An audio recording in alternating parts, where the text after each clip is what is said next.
Fala, aluno redator, tudo bem com você? Eu sou o professor Luan Oliveira e se você quer passar no vestibular, se ligue no nosso vídeo.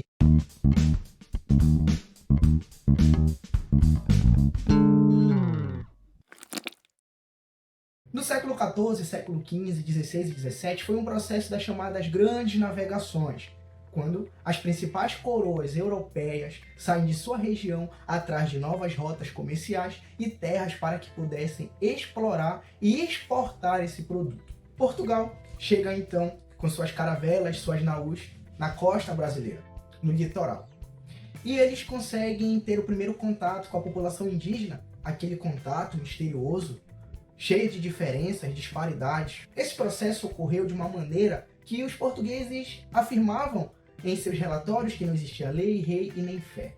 Logo, a cultura indígena ela impactou na vida daquela população europeia naquele momento. E nesse primeiro instante houve um estranhamento nos olhares, principalmente pela questão cultural e social desse momento, os portugueses, por outro lado, eles necessitavam impulsionar uma economia muito diferente do indígena, que usava da terra, da água, apenas o processo de subsistência. Ou seja, a questão da agricultura, da pesca e da caça. O objetivo principal da coroa portuguesa na chegada ao Brasil era explorar a nossa terra. Em contrapartida, ao chegar no nosso litoral, perceberam que aqui existia também um processo populacional, ou seja, a questão indígena. A palavra indígena ela vai ser traduzida principalmente por um português chamado Américo Vespúcio, que vai passar alguns dias no litoral brasileiro e vai perceber todo esse processo cultural da sociedade indígena. Entretanto, Portugal necessitava escoar uma produção que se fizesse presente no litoral brasileiro. Lembrando que a ideia portuguesa era chegar na nossa terra, explorar e principalmente a questão das pedras preciosas e do ouro. Mas nesse primeiro momento, Portugal não encontra. E o que ele encontra, então, são barreiras. Barreiras essas que eram os próprios indígenas. Aí eu te pergunto, essa barreira, ela seria de uma forma positiva ou negativa?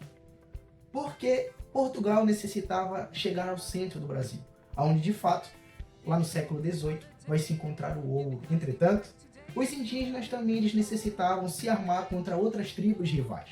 Então, é nesse momento que vai haver as alianças diplomáticas entre os indígenas e os portugueses. Se no início do século XVI a coroa portuguesa necessitava escoar uma produção econômica no Brasil, ou seja, existia esse problema comercial de querer uma coroa melhor estabelecida economicamente, os indígenas no Brasil eles passavam por um processo de guerras internas com outras tribos rivais. É nesse momento, então, que vai haver esse processo de trocas no Brasil.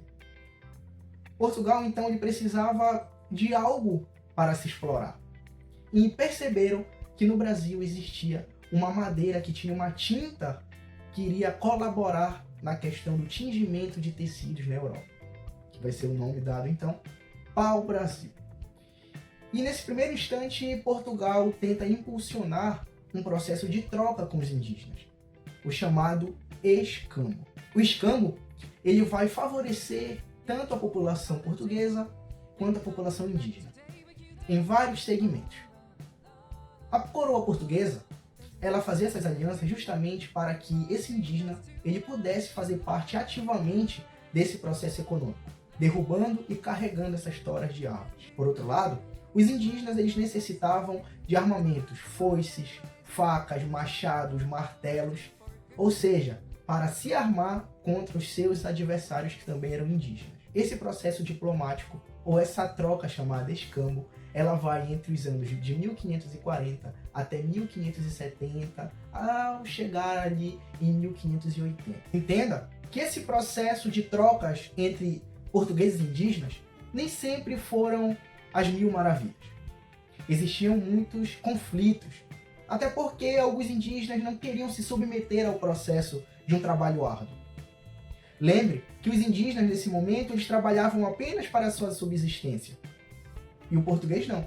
Ele gostaria de impulsionar uma economia. Esse processo de troca chamado escambo, ele vai servir para você, aluno, perceber que o indígena então ele não era um papel em branco. Ele era um agente do seu tempo. Ele sabia o que estava fazendo. Ele daria a sua força de trabalho em troca de se armar. Aquelas teorias de que o português ele trocava chapéu velho, espelho, roupa velha, bota furada com o indígena em troca da sua força de trabalho, está totalmente ultrapassado. Os indígenas, então, entendendo da sua importância para o português, começou a impulsionar esse processo de troca. Então, durante esses anos que eu falei para vocês, entre 1540 até 1580, se vai fortalecer essas alianças. Durante esse período citado a vocês, alguns processos de feitorias que são criados à beira do litoral, ou seja, agrupamentos, uma espécie de armazém na qual esses indígenas vão derrubar essas árvores e vão levar até essa localidade para exportar para a Europa. É importante que você entenda que essas alianças elas vão se fortalecer durante esse período, mas Portugal vai entender que o pau-brasil, por estar chegando perto da extinção, não vai ser tão lucrativo. Então, de fato, eles precisavam de uma autonomia da coroa para impulsionar um processo econômico voltado à terra. Portugal já tinha experiência nos canaviais, ou seja, em engenhos. Então, é nesse momento que a questão diplomática com os indígenas vão ficar de lado, porque os portugueses, então, vão ver uma ideologia para que esse indígena seja agora escravizado.